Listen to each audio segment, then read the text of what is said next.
Hi, it's Lipstick Gal. Thanks so much for watching today. I am getting ready for the day, but I wanted to try some products that are kind of easy and will get me out the door fast. That's my goal. I have the new corrector from Rare Beauty. I've been wearing this for almost 2 weeks now. I ordered it right when it came out. I haven't used it in a video yet because I wanted to be able to tell you what my thoughts were as I've been going through. It comes with this kind of interestingly swirled metal applicator. You can see there are little grooves on it that do catch product, but I find that it's not very good for distributing product. I would really much prefer a doe foot, but I think it's supposed to be cooling under the eye.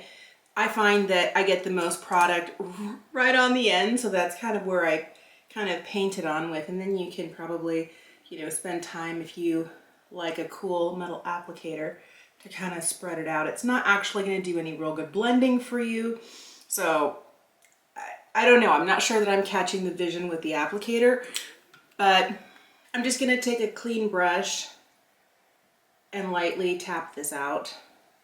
This is one of those products that I feel like is really good in hydrating. It's very thin.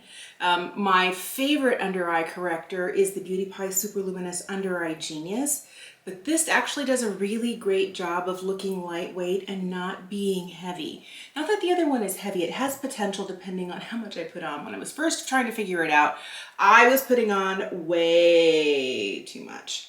But I feel like I finally got to the point where I know how much I need, and it's kind of been like my daily. And it is a little bit more in this same color family where it's light, has a little bit of pink to it, not so much peach. I find that the ones that are peach toned on my fair skin end up looking orange under the eye, and I know that's not the goal.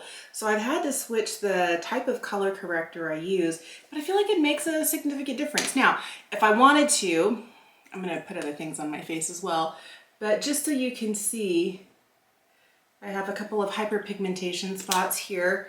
And on a day when I really want slight perfection, but I don't need to be like porcelain doll perfect, I can tap a little bit of this over, set these areas with powder, and it does kind of diminish the look of, dark spots, under eye circles, but it's basically a no makeup kind of look. But it is a good place to start out. I've been enjoying this. This is the new SurrealSkin foundation from Makeup by Mario.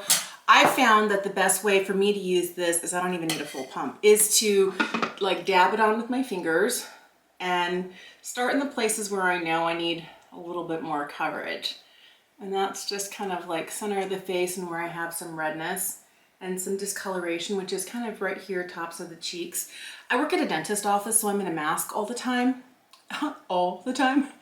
And I find that where I wear my mask, which is, that has that metal band right around here, I have a lot of friction right in this area. And it's been almost a year. I guess it's been a good solid 9 months since I started working there, 9 or 10 months. And I've noticed I have more hyperpigmentation in this area. So I like to focus, even if I'm doing a light makeup look, more of my coverage on the tops of my cheeks to kind of take down some of those dark spots or melasma that I get from contact, also from having warm air trapped on my face and kind of like hitting right here. I also wear glasses with a light on them, and all of that weight kind of rests right in this area. Sometimes the bottom of my frames will hit right here on top of the mask, so there's friction. I think that's kind of what's been bringing up some of this. But I don't really feel like I need a ton of product because this is actually my perfect level of pigment. It's easy to shear out, but you can build it. And I'm not really going for a lot today. I just want a little bit kind of in the center of the face. My goal is not to have a completely perfect layer of this everywhere, but just to look like myself, but perfected. Yep. I still have a lot of product on here. I feel like I've used less than half the pump.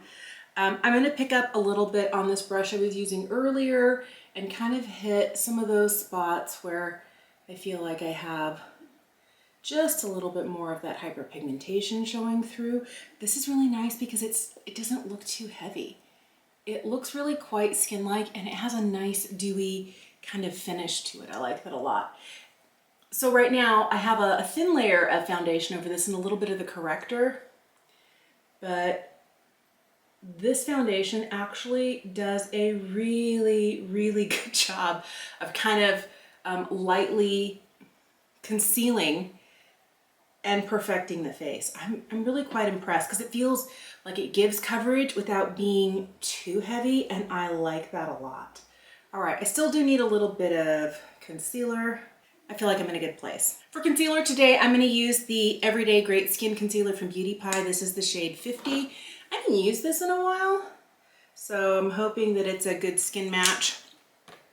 And I'm just gonna use this same little brush here. Concealer, corrector, foundation. This brush is doing all the work today. I hope your new year is going really well. My family has been really enjoying having grandparents in town. My husband's parents moved to town in mid-December, the week before Christmas. What was it, like the 17th or something? And it's been so nice to have them close by. They were living in Southern California, and to move all the way up to Washington State has been a big move for them. And they came here, and 2 days later, our high for the day was 1 degree. And I was like, I'm so sorry. Coming from Southern California, from San Bernardino Valley, it was a big change. It was a lot. But then the weather's really strange where I live. It can be really, really, really cold. And 2 days later, we'll have a warm wind blow through, and we were up to like 48 degrees. So they weren't frozen forever, but it was a big deal for them because we had an ice storm, we had lots of snow on the ground, and then it all melted overnight when the warm wind came through. And I was glad to have a little bit of a reprieve, but it's still cold enough outside that you got to scrape your windows in the morning, and yeah, it's definitely winter where I live. It's not frigid tundra. I'm really liking the light coverage I have going. I'm going to use my Uberlucent Universal from Beauty Pie to set my face today. It was so sad.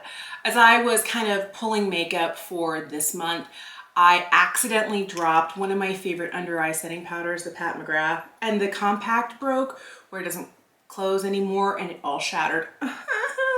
I know, so I have remnants in there. I don't have the heart to deal with that today, but this is a beautiful powder. If you like those white setting powders, like the one from Charlotte Tilbury, the new brightening one, or if you like the Pat McGrath in the light version, which is a white powder, there are a lot of other powders that are very similar to that, and they all have just the smallest amount of luminosity. You're getting the same thing here. So if you have a Beauty Pie membership and you haven't tried this one, I really like it. I feel like it sets, doesn't make my under eye area look flat. It's not heavy. I always say I don't know how it's going to work for people who aren't fair, but I had someone else tell me, so I'm medium and it works great for me too. So I'm hoping it's going to work well enough that if you decide to pick it up, it's what you're looking for. All right, so I am going to hit kind of center of my face. I have a damp sponge here. I'm just going to go over my expression lines and then lightly set with powder. I don't want to set my whole face, just my T-zone and my under eyes. Before I move on with my face, I'm going to do my eyes next. I'm going to start with just a little something in the eyebrows. This is the Benefit, what is it? Gimme Brow Volumizing Pencil. I have really liked this. I picked this up I think in August, and I've used it a lot, and I still really like it. I wear the shade 3.5. I feel like since I've been using the Ordinary's brow serum, I've been needing less filling in overall.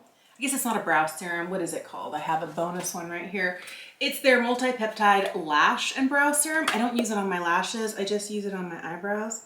And I really like the way, especially this one right here. It used to be from the arch out, I had very few hairs.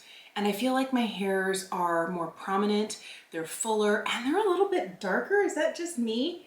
And I still have this like little gap right up here, but it's pretty easy to fill in. I like the way this pencil does it. I also like that it's a slightly powdery formula. There are some pencils that you sharpen that are really soft. This one tends to be a little firmer, and I don't know if that's because it's a powder formula, that they kind of compressed the lead, if you will. But I feel like it works pretty well for me and the level and amount of brow hairs that I have, while still, giving color and defining, brushes through nicely without ever looking too heavy. I'm hoping it's not too heavy. I'm gonna throw on a little bit of the Control Freak from NYX. I need to get in and get a new one. I'm hoping, crossing my fingers, that this one will last through the end of the month. I'm putting myself on a no-buy this month. Okay, here's the deal. Ever since the fall savings event with Sephora, was that end of October, I feel like I have been purchasing a lot. I didn't purchase that much during Black Friday. Got some skincare that I needed, and I picked up some new shadows from Give Me Glow, but that Sephora sale, I was a busy lady. And then there have been a couple of other things that I've picked up. I was trying really hard not to purchase during holiday sales. I've tried really hard, but I still feel like I've had a lot of stuff coming in. The new Eldridge Liquid Lurex, I'm using one of those today. The eyeshadow palettes, the lipsticks.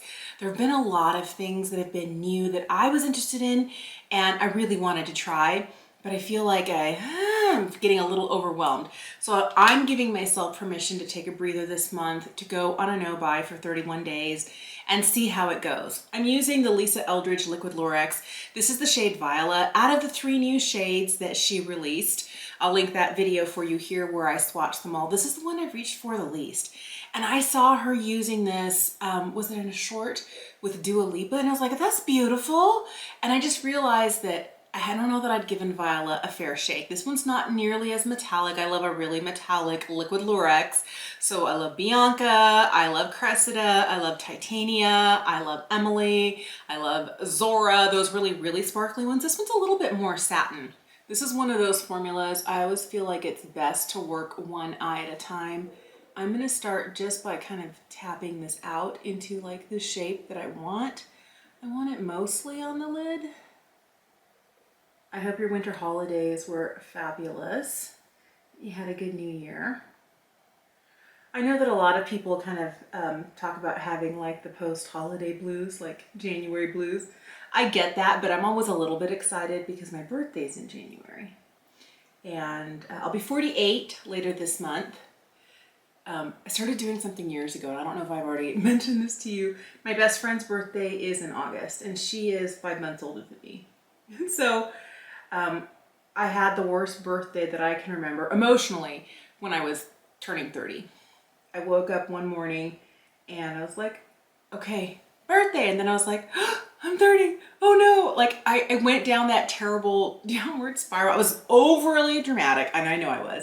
It turned into an ugly cry on the bathroom floor, and it really wasn't that dramatic, but at that point, all I could think of was I'm not in my 20s anymore. And you know what? And now I'm like, oh, thank goodness I'm not in my 20s anymore. But at the time, it was the oldest, of course, that I ever was, but I felt old. And I think it was just psychological. I'm gonna add a little bit more. And I'm gonna use the brush to blend this. So that year, I was 30, my best friend turned 31. And when I wished her happy birthday, I mentally started saying, oh, I'm 31, I'm 31, I'm 31. And I had 5 months of convincing myself that I had already had a birthday so that when my legit birthday rolled around, I know this is silly, I didn't freak out, and I didn't, and I've done that ever since. So mentally, I know that I'm still 47 and I'm not 48, but I'm not gonna have a meltdown. And then I also have to remind myself that getting older is a privilege. Okay, what do you think? I don't know about the transition here from where I have stuff on the lid to where I don't, but I'm kind of liking this. All right, I see you, Viola. I'm getting it. I'm gonna pick up a little bit of this on a smaller kind of buffing brush and just kind of hit the lower lash line a little bit. I want a little contrast down here. I'm gonna throw on my Illustrative liner from M Cosmetics and their push-up mascara, and I'll be right back. I got a lot of look going on the eye. I need to balance that out on the face. I am going to start by putting down my highlight first. This is one of those things that I find that if I do it last, especially if it's a cream like this is the Living Luminizer from RMS, it can actually be just a little too emollient and break down the color of my blush. So I've started putting this down first. And I think it really kind of helps to maintain that glossy, glowy look without kind of breaking down, and then I have to touch up my blush. If I just do it in the right order, things are better. I really love this highlight. It's so pretty and it looks very natural without being too much. It does have coconut in it and I know some people are sensitive to that. So just keep that in mind. But if you aren't, they have a wide variety of shades. This is the original one and this is the one that works best for my skin tone, but they've got some really pretty other shades. Okay, I'm gonna put on a little bit of my Terra So Soft from M just to give myself just a little bit of shape. Especially down here, a little bit of color here. I really want the smallest amount of color and contour.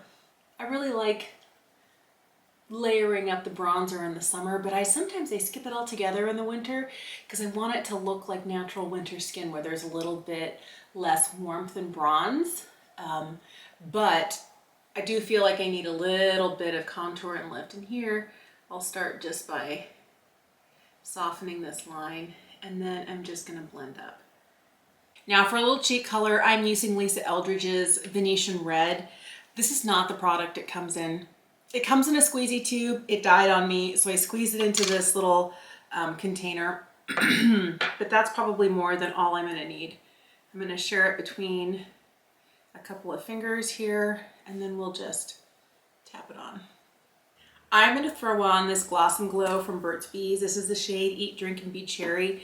It is the easiest, like, tinted lip balm. Feels good going on. Never gets to be too overpowering. Doesn't really look lipsticky. I feel like I need a little bit of color without it being too much. I feel like I need just a touch more blush. I always kind of adjust after I get my lip color on because sometimes I'm like, oh, I need just a little bit more. And I'm gonna give myself just a bit more color. It might have been too much. I really like the way that this look turned out, and I always seem to go for like abbreviated versions of looks in January. Like, okay, holidays are gone, I'm a little overwhelmed, I'm tired, I've been wearing a lot of makeup, I want something easy, but I still want to look like myself. And today I feel like a lot of the look is coming from from Lisa Eldridge. The one thing I think I did, might have shot myself in the foot. I didn't take the time, or forgot to take a cotton round with micellar water and go over my lid before putting this down, because I definitely always have sunscreen, serum, like face cream, whatever on my lid, and I feel like I'm getting a little bit of it kind of breaking up right here in the crease. The one thing that's nice about these formulas from Lisa Eldridge is you can just buff over it. Even after it's dry, I don't get any fallout when I do that, and it can kind of help to redistribute or soften the product a little bit. So I may do this throughout the day. I'm not really planning on going anywhere, but my in-laws are coming for dinner, so I do kind of want to look presentable. I'll probably have to touch the eyes up, but overall, I think it's a really pretty, you know, based on kind of a burgundy, warmish theme going on. I like it a lot. The lips, the cheeks, the eyes, they all kind of go together, and I get a little bit of drama without having to work for it too hard. Thank you so much for watching today. Let me know, do you ever get a season in your life, like maybe it happens every year, for me it's January, we're like, oh, less makeup. What is it that brings it on? Is it stress? Is it working too hard? Is it vacation time? I don't wear makeup. Is it if you're sick? Let me know when you kind of go lighter on the makeup or skip it all together. And I know this wasn't a skipping makeup kind of day, but it's a little bit less than I normally wear. Let me know what that is like for you in the comment section down below. Thank you so much for watching. Have an incredible day, and I'll see you again soon. Bye.